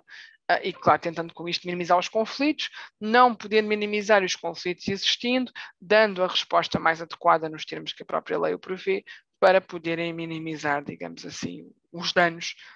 já que o conflito já lá está, mas os danos pelo menos que aconteceram. Da minha parte, agradeço a atenção que foram tendo, inclusive eu sei que em contexto de trabalho as coisas acabam por ser um bocadinho difíceis para todos, é verdade, mas eu só posso agradecer e fico ao dispor agora, Marisa e dos demais, para as eventuais questões aqui que queiram colocar aqui na fase final. Marisa? Estou aqui. Ora, eu estava aqui muito atenta ao desenvolvimento desta sessão e acho que não defraudámos os nossos consumidores, temos aquele dever de informação, inicialmente dissemos que era de 1h30 e quase religiosamente está cumprida 1h30 de desenvolvimento do tema. Portanto, senhores consumidores e senhores utentes, acho que aqui está cumprido este... Não fizemos publicidade enganosa. Não fizemos, exatamente. Ora bem, então, vamos passar a este segundo momento, que é um momento de perguntas e respostas, ainda que, e deixe-me fazer aqui um parênteses, de facto a forma clara, envolvente e com aquela nota de humor com que foi desenvolvendo a temática, eu creio que nos agarrou, eu pelo menos falo por mim, agarrou-nos ao desenvolvimento do tema e próprio me fui esquecendo de ir aqui acompanhando o bate-papo. Portanto, acho que é também mérito seu o facto de haver menos questões. Ainda assim, há questões e fez aqui uma pescadinha de rabo na boca, eu acho que já tentou responder a esta, mas de qualquer forma a Cátia Santos colocava a primeira questão que tinha que ver com, sendo mediadora de conflitos, a questão dos centros de arbitragem. Os centros de arbitragem. Exato. Que papel tem estes centros desempenhado na resolução de pequenos conflitos entre empresas e consumidores? Não, o papel é veemente, não é? Eles foram criados pelo Ministério da Justiça, parcerias, protocolos nesse sentido, de acautelar que os pequenos litígios normalmente até ao valor, em alguns casos de 5.000 euros, possam ser afastados dos tribunais comuns e levados para o meio da arbitragem. Inclusive, o legislador nos últimos anos colocou alguns temas na arbitragem necessária e por aí em diante, e conseguiu, de alguma forma, digamos assim, minimizar e retirar do tempo, do timing, da obrigação de ter um advogado e por aí em diante, que levaria as pessoas a afastarem-se do tribunal para os meios arbitrais. Cátia, na minha perspectiva, eu acho que até funcionam bastante bem. O que me parece é que, na verdade, como não é de abrangência nacional, ou seja, algumas zonas do país que não têm centros de arbitragem e teriam que recorrer ao centro de arbitragem nacional, reformulando, há um centro mais ou menos separado em alguns distritos. Eu, por exemplo, eu sou da zona do Ribatejo, nesta zona não há centros de arbitragem. E, portanto, eu poderia recorrer ao Centro de Arbitragem Nacional, mas não é tanto do conhecimento dessa existência como se caso gostaria, e faz com que na prática depois os consumidores não conseguiriam ter acesso. Também houve uma altura em que a adesão era essencial, ou seja, eu só poderia recorrer ao Centro de Arbitragem onde uma entidade era aderente desse centro. E se isso não acontecer, ou se essa dinâmica não surgisse, eu também não teria intervenção ou possibilidade de recorrer. E isso tem sido, ao longo dos anos, a combater, claro, um handicap, se calhar, na arbitragem, que tem evitado um bocadinho mais que se tenha mais ênfase ainda. Mas eu acho que estamos no bom caminho. Eu sou uma defensora, não vou dizer acérrima, mas sou uma defensora realmente de todos os meios de resolução alternativa de litígios, sejam os julgados de pastas ou centros de arbitragem, e para todos os efeitos, enfim, acaba por ser uma área em que se espera que venha mais informação também. Acho que é um bocadinho por aqui. Divulgação também deste tipo de serviços, não é? Sim, é verdade. Sim, uma educação ao próprio consumidor e ao utente. Eu creio que esta também, porque estava de olho em relação à garantia dos produtos eletrónicos. Também já conversámos, não é? Sim, houve uma alteração desde o dia 1 de janeiro e realmente as garantias agora já estão nos 3 anos e inclusive incluem também alguns serviços digitais e eletrónicos e, portanto, também nesse sentido, pronto, já tínhamos conversado aqui. Uma questão que surge agora da Cristina Boto e trabalha numa junta de freguesia, como nós sabemos, as juntas de freguesia têm esta relação de grande proximidade aos utentes, portanto, aquilo que ela nos diz é que alguns serviços, até na sua maioria, estão de alguma forma definidos legalmente. Assim, e é uma pergunta muitíssimo pertinente, de que forma nos serviços prestados é possível fazer então uma gestão eficiente entre aquilo que são as expectativas do consumidor e as normas legais. E as normas legais, e voltando à sua história, não é? Pois é, volta. E, Cristina, se calhar não vamos conseguir ter uma resposta só, porque as expectativas dos consumidores, por vezes, já vêm altas quando chegam aos serviços ou quando chegam às indicações, porque já andaram nas suas pesquisas e nas conversas que tiveram muito convencidos de que aquilo é assim, e depois quando são confrontados, afinal aquilo não é assim, ou o produto não faz aquilo, ou o serviço não serve para aquilo, ficam logrados e, claro, que vão reclamar e querem logo pôr em causa a posição. Nós devemos tentar, esta gestão deve ser feita também na ótica, na minha perspectiva, da informação que prestamos. Você não vai dizer nos serviços, atendemos sobre tudo, atendemos sobre isto, auxiliamos a fazer isto ou aquilo, ou estamos presentes nesta área, nesta matéria, para que a pessoa não fique com a ideia de que eu ia ali e falava e hoje íamos esclarecer todas as minhas dúvidas jurídicas ou todas as minhas questões. Não, é deste âmbito, é desta matéria, por aí em diante. Portanto, minimizar as expectativas, dando a informação mais completa possível. Mas, na verdade, não tenho uma resposta certa, porque a gestão eficiente das expectativas às vezes não depende dos serviços, esta gestão já vem lograda de trás, ou seja, o consumidor já chegou, o utente já chegou aos serviços inquinados. Mas naquilo que depende de vocês, ou seja, naquilo que depende dos serviços que a Junta ou que a administração pública presta, eu diria para ter uma informação clara e eficiente. Aqui fazemos isto, aqui temos aquilo, o serviço é este, o preço é este, a indicação é esta, para que a pessoa saiba logo antecipadamente, entre aspas, o que é que vem. Focalizar, não é? Sim, acho que pode ser mais por aí. Pode ser mais por aí. No sentido de controlar o espectro de ambições que o utente... Tal e qual, que o utente possa ter. Essa é uma verdade. Olha, uma outra questão que se levanta é: a administração pública pode estar em relações de consumo e tratar dos casos dos consumidores que a contactem?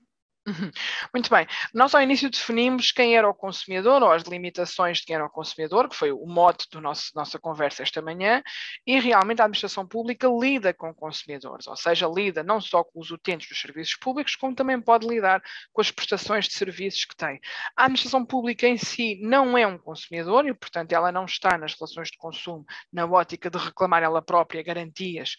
nos termos desta lei para os serviços que lhe são prestados ou para os bens que a administração pública adquire. Aí não, aí está excluída, porque aí vai pelas regras da contratação, inclusive da contratação pública, portanto, por outras regras, mas ao contrário, sobre os bens e sobre os serviços que prestar, que vendesse, imaginando, e que tiver ligação com pessoas para uso pessoal, aí sim a administração, de acordo com a Lei de Defesa do Consumidor, está ativa, é uma tutela e é uma área que não pode todos esquecer, porque lida com consumidores, não vou dizer todos os dias, mas quase se calhar todos os dias, nos serviços que presta. Não é? E nesse sentido, que direitos é que a administração tem que acautelar em termos de consumidores? Isso aí é como se fosse um resumo, se calhar, na parte inicial, como se fosse um resumo do que estivemos aqui também a conversar hoje, não é? Pelo menos o direito à informação, numa perspectiva num direito à informação, também numa perspectiva de qualidade de bens e serviços. Desculpem se eu estou a ser redundante, mas pela própria pergunta, para ficar bem firme, não é? É importante, o que é que acompanha? É importante até porque esta questão de direitos, deveres e de que forma é tal e qual, tal e qual. E esta boa-fé, esta forma clara, esta dinâmica a envolver em termos de intervenção a administração pública com aquilo que ela está a realizar, então, para todos os efeitos, pelo menos salvaguardar e garantir a questão relativa à qualidade dos bens e dos serviços, na perspectiva mais até dos serviços, a informação que é prestada e uma proteção também ligada à própria dinâmica económica. E para todos os efeitos, já acabei por ver aqui a Teresa mesmo a colocar, Marisa, não sei se eu posso ligar já às perguntas, porque a Teresa está aqui a colocar a questão que é os conflitos com os bancos. Bancos ou seguradoras, não interessa, entidades que prestam serviços económicos, vamos um bocadinho por aí. Claro que há legislação específica para enquadrar o sistema de defesa do consumidor, é a sua pergunta. Há legislação específica para regular algumas matérias de conflitos, não é propriamente dos conflitos, vamos lá ver, é dos temas que esses conflitos tratam. Há legislação para crédito à habitação, há legislação para crédito pessoal, há legislação para planos de poupança e reforma, não interessa, há legislação para várias dinâmicas daquilo que os sistemas têm que tratar, ou têm que trazer. Mas todas elas, e se ajudar Teresa para poder enquadrar algum conflito que tenha que lidar, todas elas, bancos, seguradoras, entidades que tenham que lidar com consumidores, vão ter que salvaguardar a proteção dos interesses económicos, que há bocado falámos, e da informação. E eu acho que a maior parte delas começa logo a falhar aí, porque a informação não é clara, não é adequada, não é eficiente, depois criar tal expectativa, enfim, muitas vezes é lograda, e para todos os efeitos, também na ótica da própria defesa geral do consumidor, eles têm especificações próprias para a proteção económica daqueles consumidores. E depois, óbvio, legislação específica para estas matérias e a administração pública também na ótica dos interesses económicos, as faturas que emite, com os serviços que manda cobrar e por aí em diante. Que informação é que lá está? Como é que colocou essa informação? Em que moldes é que ela apareceu? Deu os dados todos? Tinha que pagar juros? Não tinha que pagar juros? Em que prazo? O que é que acontecia se não pagasse? O serviço é cortado? É suspenso? Essa informação tem que lá estar. E aí lida quer as entidades privadas como as públicas. Entretanto, surgiu-nos aqui uma questão do Rui Neves, que dá a indicação de que há empresas portuguesas a venderem em sites equipamentos que as marcas não dão, para os quais as marcas não dão garantia. O fornecedor assume reparação durante a garantia, mas depois disso, onde é que podemos mandar reparar? Podem vender sem que as marcas não assumam as garantias? Vamos lá ver, Rui. Aí já temos um pressuposto errado. Não é possível uma marca, dentro da União Europeia, vender nenhum equipamento sem garantia. A legislação europeia, a diretiva que dá asa à nossa lei de defesa das garantias, a nossa lei das garantias, é uniforme nos 27 Estados-membros, ou na relação entre entidades, mesmo fora da União Europeia, que estejam a vender para a União Europeia. E, portanto, quem dá a garantia não é a marca. Vamos também repor isto. Claro que eu vou-vos chamar para virem fazer a nossa formação sobre o tema, porque realmente não dá numa hora e meia para nós tirarmos todas estas dúvidas, não é? Mas com certeza tenho todo o gosto, Rui. O que é que acontece? Na verdade, quem dá a garantia é o vendedor. E, portanto, quando o vendedor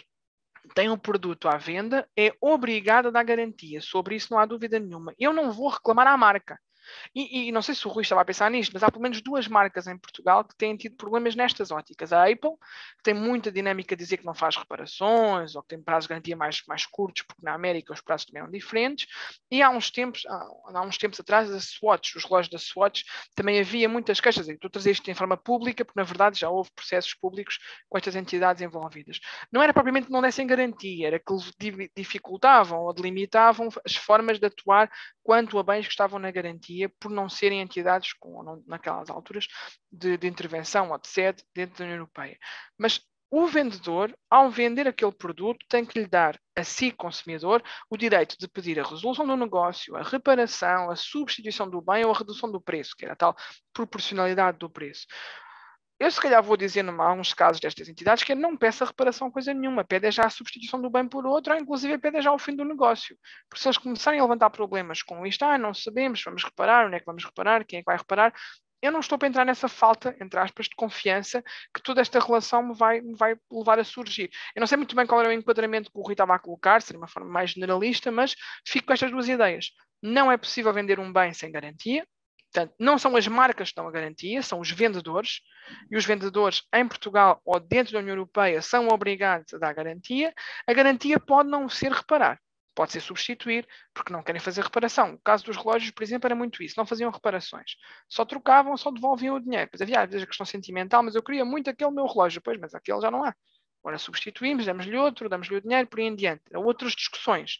Mas têm que fazer uma das soluções que o direito à qualidade dos bens e serviços salvaguarda. Ok, Rui? Não sei se era bem isto que estava a perguntar, mas qualquer coisa também escreva. Professora Eleonora, Marisa, dá a resposta. Não, se estivéssemos na televisão, estávamos aqui com problemas. Eu faço a pergunta e dou a resposta. Não, eu digo o falar das marcas, não é? O falar. Estou a brincar com isso. Não, mas isto é público. Eu só estou a falar de processos que são públicos, longe de mim. Falei nelas porque realmente houve processos judiciais quanto às envolvidas, porque eram problemas que surgiam e depois a maior parte delas resolveu, mas estas tinham esta vimência, presumo, poderá ser aí que o Rui queira colocar. Eu segundo aqui as palavras da Teresa, de facto é muito claro, operativa, muito envolvente e nós deixamos-nos levar no seu discurso completamente. Obrigada. E se calhar terminávamos aqui, não sei se... interessante, exato. Se calhar terminávamos aqui então este nosso momento de perguntas e respostas. Eu gostaria de agradecer, e antes que vocês comecem, porque eu também já sei que aqui o utente é muito rápido, antes que vocês comecem já todos aqui a sair, eu queria antes, e porque a professora Eleonora também já o frisou, queria dar-vos a nota de que, de facto, quando pensamos nisto, pensamos nesta perspectiva. Este é um tema que é relativamente novo,